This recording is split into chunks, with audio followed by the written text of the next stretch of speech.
Hello Maverick Traders, this is Imri and welcome to this video with my outlook on the sterling yen currency pair. Now I'll be taking a look at this currency pair through the lens of Elliott wave theory, otherwise known as the wave principle. The wave principle is my preferred methodology for both analyzing and forecasting financial markets. So let's get into it.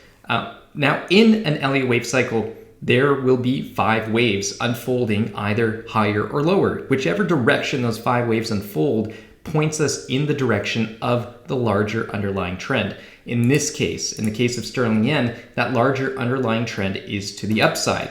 And we're in the fairly late stages of that trend completing before we get a substantial correction of that trend.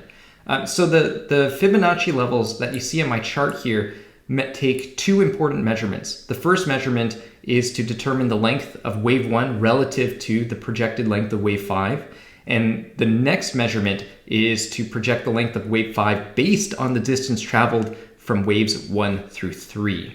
All right, so one of the most common measurements is for wave 5 to be roughly equal in length to wave 1. And that level comes in at 174.22 on the price chart.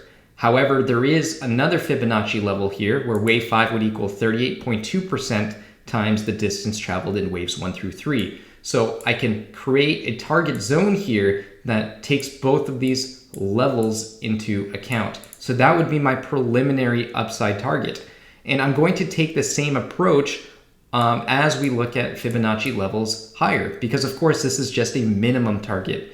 The next cluster, and this is a concept called clustering, where I look for these Fibonacci levels to overlap, would be between 177.79 and 178.63. So this would be the second upside objective, and we can repeat this process, for quite a ways if the market wants to get really exuberant. The reason I like having a minimum target in place is because, based on my trading plan, I prefer to be more conservative. So once we reach a minimum objective, that's where I look to either protect profits or eliminate risk or reduce risk based on any existing or open positions I might have. So I'd be looking for this initial target range to look to trim any sterling yen exposure that I might have on my books. Once the market cycle is complete, we will then see a substantial pullback. So if we're assuming that the market ends in this projected target zone, then for instance, a 38.2% correction, which is the minimum that I'd be expecting, would be all the way down around 154.73. Like I said, that would be a tradable move. I mean, we'd be looking at somewhere between an 11 to 12% move lower.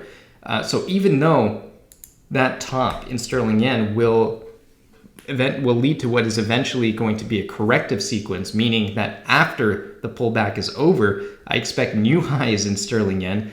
So even though that pullback will be corrective in nature, it will definitely be worth trading for. And I don't think this is all going to unfold, in the span of a few days. Currency pairs do take time to move. So an 11% move to the downside won't happen overnight. And I think that move is definitely more exciting to be playing for than the rally that we're in right now. But I do believe that there are definitely benefits to kind of trading this in both directions. So for now, I remain bullish sterling yen. And as we head into my first target range, I'll be keeping a close eye on the market and being very cautious with any long sterling exposure I might have, especially relative to the yen. So I hope this video is helpful, gives you a little bit more of a sneak peek into how I utilize the wave principle to determine high probability targets, and how a good wave count also allows me to manage my risk in my portfolio as a currency trader. If you have any questions, please leave a comment.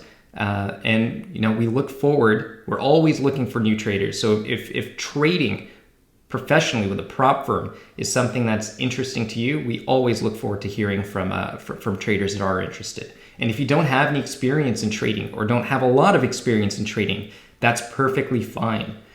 We work with traders from all over the spectrum. Veterans with years of experience under their belts and complete beginners as well. So don't be shy, come on down. Please say a virtual hello and we'd be delighted to talk to you further. So again, this was Imri with Maverick Currencies, and I will see you in the next video.